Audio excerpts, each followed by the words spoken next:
Okay, like what are we doing? Like I'm ready. You know, I feel like I'm a bit of a rabbit right now. I have no idea what she's saying. She said something about a machine and I look like I'm lost. Unless you have an ailment to your body, everybody should be able to do a pull-up. I know it takes work and training. Oh shit, they're on the program today, but I can't do them. But we should be able to pull our own body weight up. Oh my gosh, where's the nearest band? Heavy band, eh? This does not feel like a heavy band. This is bullshit. I'm Tristen Luplow, IFBB Pro, and I'm here today to see if we can take a functional training athlete through a bodybuilding style workout. And I'm Snash V, and I'm looking forward to day 2 of this because I want to see if I can actually handle her workout, because after yesterday's... Oh, I did some jello already.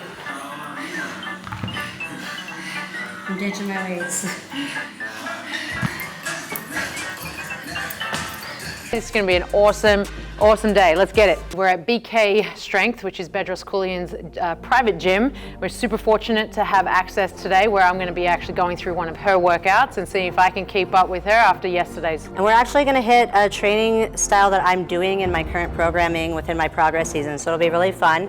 We're going to focus on some more isolation style movements comparatively to yesterday, a lot more contraction focus and mental connection, and along the way we'll have some conversations about the differences between our styles of training, real candid likes and dislikes, and some in between of, you know, get to know us a little bit. Yeah, let's go. Out with pull-ups, it's just, we're going to knock out 3 sets of 6 followed by a set of failure with band. Okay. So, I prefer the straight bars. We can either back and forth or we can hit the sets at the same time.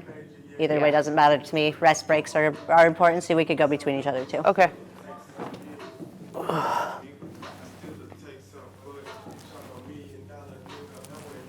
These bars though, right? Like, should we put them up any higher? Holy moly. They're so damn high, it's crazy.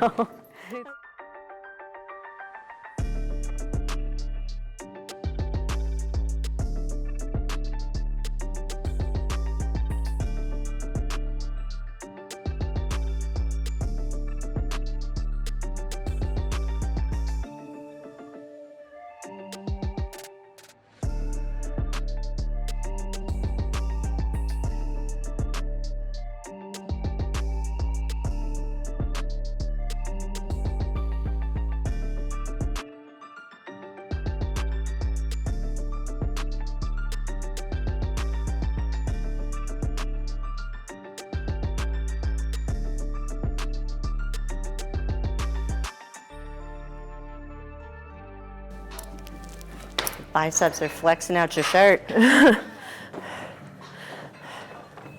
think my arms are smaller than yours. I just want to make that known.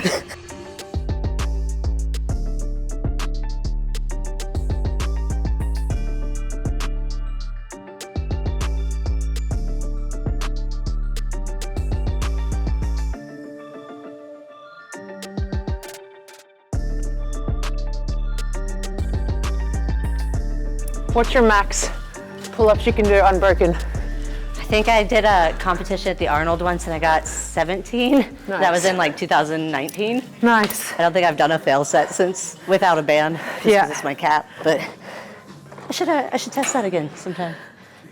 Yeah. I remember when I got my first pull-up and how like accomplished I felt. Oh yeah. It's a good feeling though. It is. You know?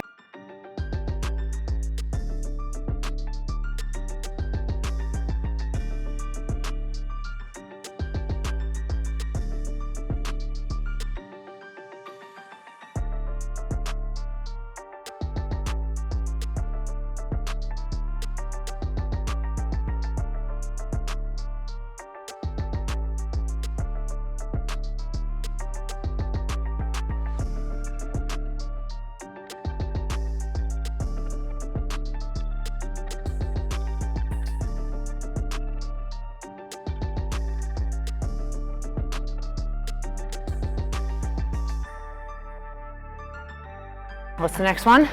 Single arm barbell rows. Okay. And we're gonna superset those.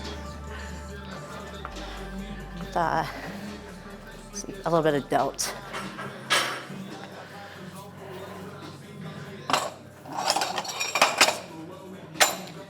Follow me through this set, and we'll get it. So we're gonna do a set of 10.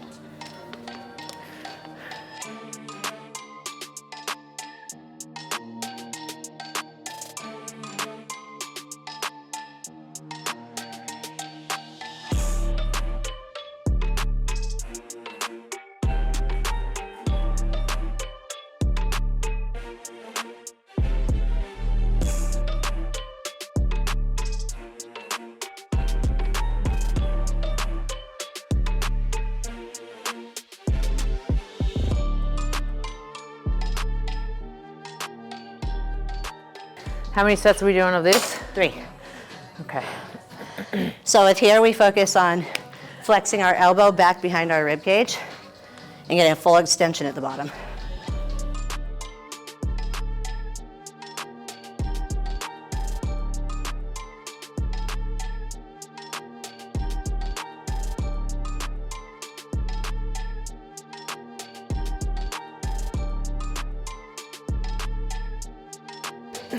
While you're hitting that, what's your favorite muscle group to work currently? You know, I love back. Like I love like doing pull-ups and just back work, bent over rows and stuff. And I do really enjoy like quads. Yeah. Those are like really, really fun for me. I don't like do a lot of isolation. So if I was to do isolation, I do love lats. Awesome. I do love lats, which is probably super rare for a female.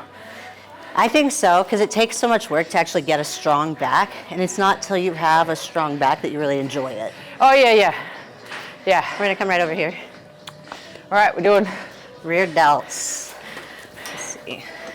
We're gonna be one of those people on YouTube where we just like fly it back, right? We start doing like clown Just whip movements. it. Yeah, we're just gonna whip it, yeah.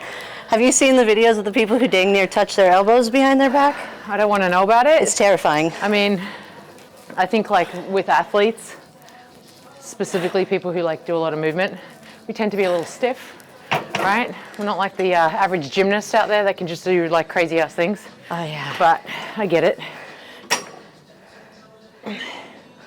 Perfect.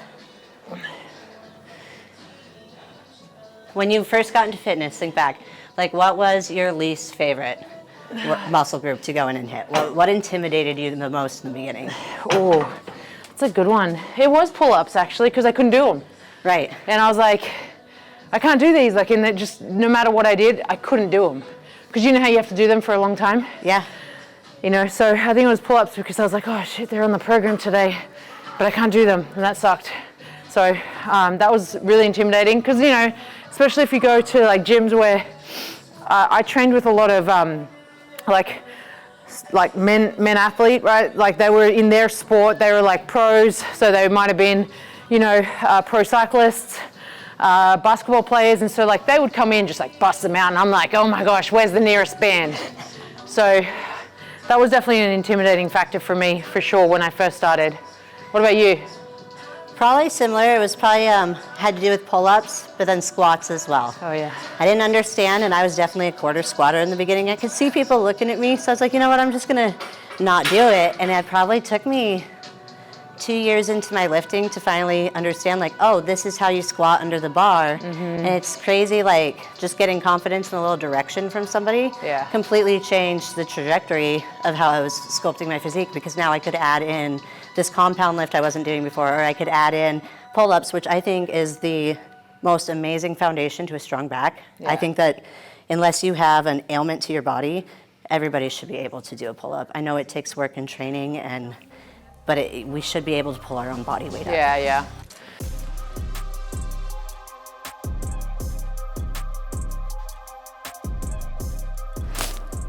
I know I went through a phase where arms were my favorite for a bit. Because I was lifting. I can see that. I remember the feeling. I was lifting and this guy was lifting next to me, and I was doing a pyramid setup, and so I kept going heavier, and at one point he stopped going up and I kept going, and I was just like, oh my gosh, I'm so strong. I am all that is female and powerful. And it was just this, like, it really is a great feeling to become strong at something. And, you know, I do say as a female, it's an even more special feeling to kind of embrace.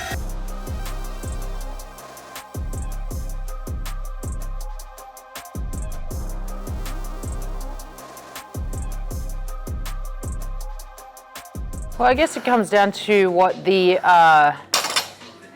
what society deems to be healthy these days, right? So I think what we used to deal with is the female thinking that they just need to be cardiovascular fit and healthy. Now I feel like where the trajectory is going is, let's aim for strength, let's aim for functional strength, let's aim for like longevity through being strong. And I love that the conversation is becoming more about that. You know, you look at all the podcasts that are out there and they're talking about, you know, doing resistance training, strength training, incorporating it all together. And that's like what I love about this. So the conversation is definitely changing in the world today. Absolutely. Man, I wish I could remember the name of the book to plug it in here, but I've been reading a book recently about the relevance of skeletal muscle mass in preventing Alzheimer's. Yeah. And they're talking about, you know, it's not, obesity isn't causation, it's lack of skeletal muscle mass. Yep. And so, you know, teaching that and just even foundational lifestyle strength training is providing longevity for health in more ways than just looking fit. And so it is nice to see the conversation shifting. And I think, you know, a lot of that conversation started shifting around COVID as well. And then in the world we live in today, there's a lot more single females. There's a lot more single mothers. There's a lot more women out here who need to fill both roles as provider and protector. Yeah. And so having strength is the foundation of that. Yeah, definitely. Let's hope we don't use this thing right here, because this just looks like someone's going to get hurt. But it's a good leaning on it machine. Like you can just lean, rest. I like this one for that. I'd probably find a way to make this functional. Should probably tell everybody where we are today. Hey, so we're at BK Strength, which is Bedros Keuilian's personal private gym. So he was super fortunate. We are super fortunate that he actually let us come in here and use his space, which I think is really cool. Great space. And it's like beautiful, so it makes it even better. I'm doing 10 here, right? Yes, ma'am. Okay. You know, when I was an in-person trainer in Seattle, they ended up getting me a t-shirt and it said start at 1. Nice. Because my clients and I would be going and I'm like, wait, listen, I'm not counting, I'm watching your form. And they're like, what number am I on? Let's start at 1. Oh my gosh.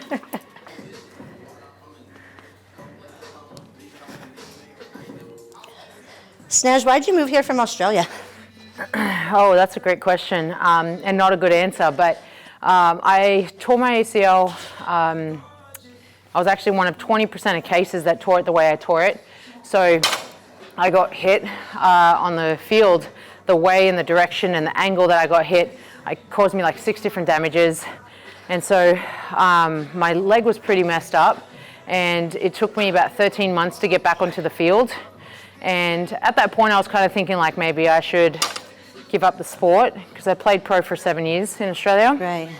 And I was like, maybe I should give it up. And then I tried to make a comeback. Second game back, I retore it. And at that point, I was like, you know what? I think I was 25. I was like, you know, as a female in sport, you're kind of thinking about your next career path at that point. Right. Especially because of like, we didn't have the technology that we have today.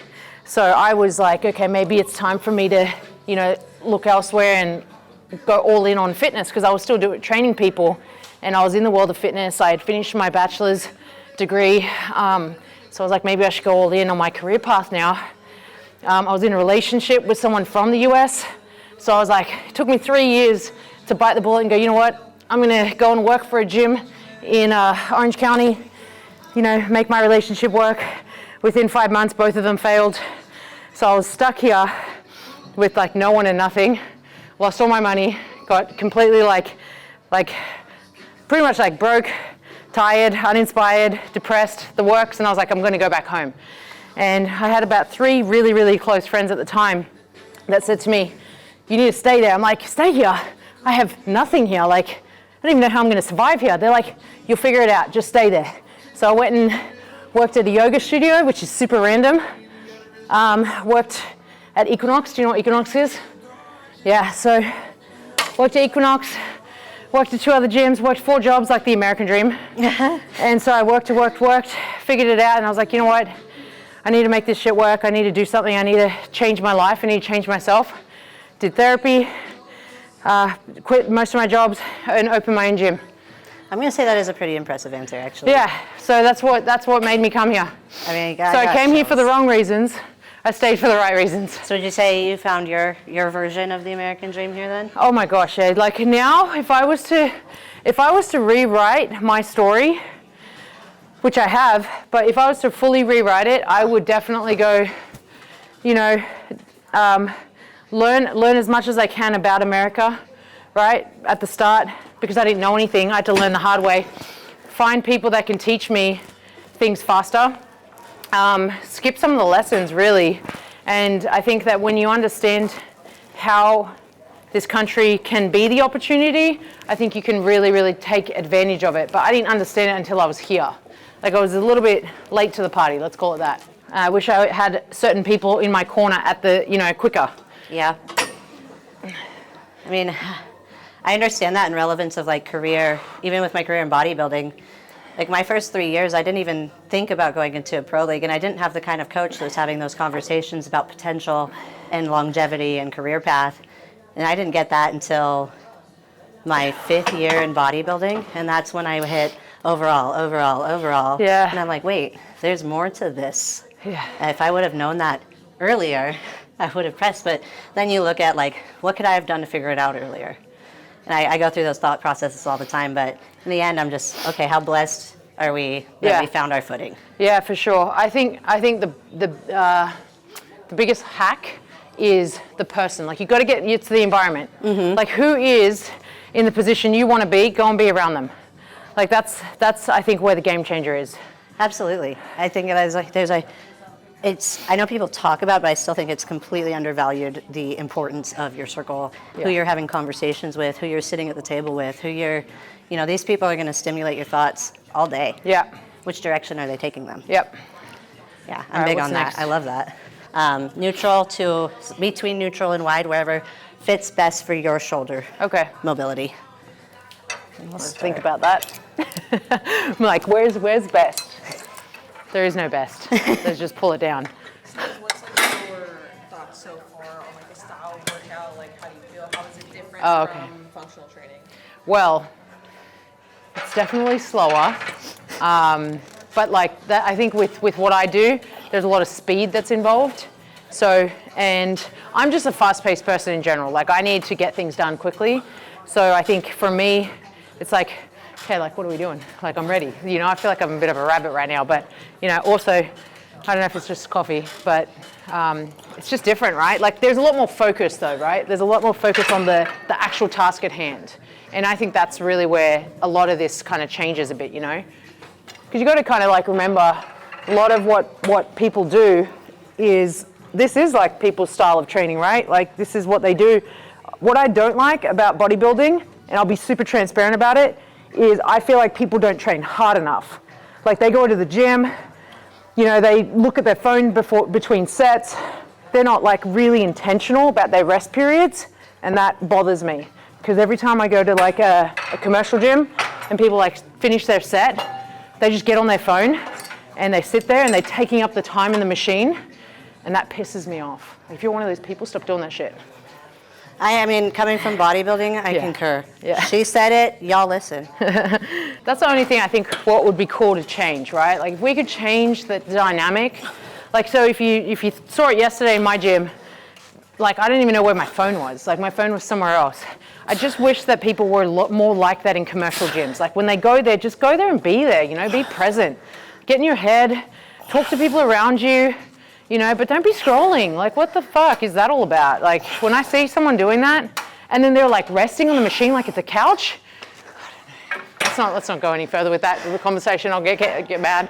But People need to be more intentional with their phones in the gym. Yeah. If you're working, look at your program, log in something, awesome. Social media, get it out. Yeah. Take your videos, don't do edits, don't do posting, save that for later. Like, gyms need to be more intentional, in my opinion, as well. What's your thoughts on like the tripod in the gym? I like when gyms do hours for certain things. Like, I went to a gym that's like, hey, on the weekends, people can have their tripods out. Rule is they can't be in the way. Okay. Have to be respectful of people in the space. And if somebody says they don't want to be in your video, then respectfully you wait. So I liked that gym setup. I went to a gym that was open tripod policy. And I felt like I didn't mind that I'm in the background or something. What I minded is that I can't get around your stuff when I'm fatigued and I got, 70-pound dumbbells and I'm trying to move. Yeah. And I have got to side shuffle 3 tripods to get to the weight rack. I'm kind of pissy at that point. See, I'd be the person that would get in the way and be like, hey. I have photobombed some videos for sure. I just think the person will get pissed. Like, I just think it was, like, I usually head in front of the cameras and hit them with a little, yeah. and then I move about my business. You just gotta kind of have fun with it though. Like, people shouldn't get upset or negative about it, you know? Yep, it's a community, and I think people kind of forget that when they turn it into a private studio. You just never want to get on Joey Swoll's Instagram. That's all I can say. You follow his stuff? Yes. Oh my gosh. I always think to myself, never want to get on his, unless it's for a positive reason. That would scare me. Dumbbell 6 ways. Oh, that way, okay. Had no idea what you meant there. A little I'm like thinking delta. we're doing this thing and we're not even doing that. That's cool. I was close. I was super close. Okay.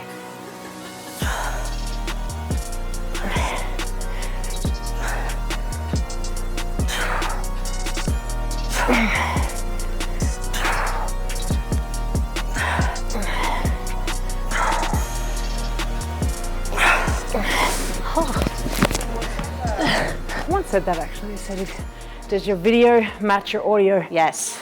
I was like, dang, that's a really good saying. I think I saw that on your post, actually. Oh, there you go. Yeah, and like I know I saw that recently, and I'm pretty sure I commented on your post, and it was one like near mine. I was like, that's good, taking it. Snag. My world is just quotes that other people have said at some point, I'm sure. I'm just remixing the alphabet. Yep. You know, between performance-enhanced athletes and natural athletes, I think we're really seeing a rise in the natural athlete demographic, not only between the OCB picking up over 100 shows in 1 year, but then NPC Naturals just kicking off and have added a ton of shows, not just to the NPC, but even to IFBB Pro shows. So I think, you know, we are seeing a rise in that because people are becoming a lot more health aware, and we are seeing a lot more of the long-term effects coming to light now on anabolics and androgenics that are being abused and misused and not appropriately supplemented for health purposes. So in my site, you know, it is cool to see that side rising. We're still popping over in the IFBB, NPC, Enhanced Open athletes, but I will say over the last 2 years, I've seen a pretty dramatic increase in natural, and a lot of natural athletes coming to me for coaching, which is also super fun. So I'd say there's definitely a pickup there. Both sides are still going really strong, but I hope we see even more of a pickup in the natural athletes. It's great.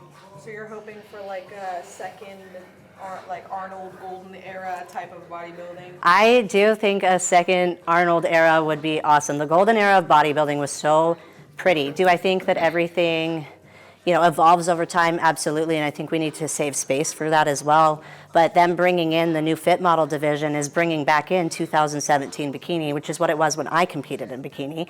And I think that it still has its place. I think a lot of people are change resistant, but, you know, we've gotten to this point through change. And I think keeping this a sport that is welcoming, because I've always said bodybuilding is for anybody, but it's not for everybody.